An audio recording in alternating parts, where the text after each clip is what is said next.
আজি কেবিনেটত আৰু এটা গুৰুত্বপূৰ্ণ সিদ্ধান্ত হয় আপোনালোকে জানে যে মাৰ্ঘেৰিটা সমষ্টিত Tirap tribal belt and block বুলি এটা আমাৰ ট্ৰাইবেল বেল্ট এণ্ড ব্লক আছে এই ট্ৰাইবেল বেল্ট এণ্ড ব্লকটোত বহুখিনি আহোম মানুহ বাস কৰে মটক মানুহ বাস কৰে মৰাণ মানুহ বাস কৰে চুতীয়া বাস কৰে গোৰ্খা বাস কৰে টি গাৰ্ডেন আদিবাসী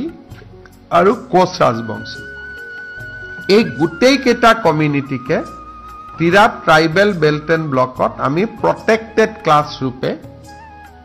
আজি আমি ঘোষণা কৰিবলৈ কেবিনেটে সিদ্ধান্ত লৈছে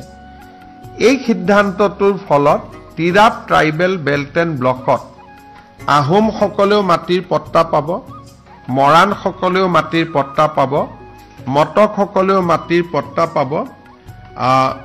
চুতীয়া সকলেও মাটিৰ পট্টা পাব গোৰ্খা সকলেও মাটিৰ পট্টা পাব চাহ জনজাতি আদিবাসী সকলেও মাটিৰ পট্টা পাব আৰু কোচ ৰাজবংশী লোকসকলেও মাটিৰ পট্টা পাব এটা বহুদিনীয়া দাবী আছিল সেই দাবীটো আজি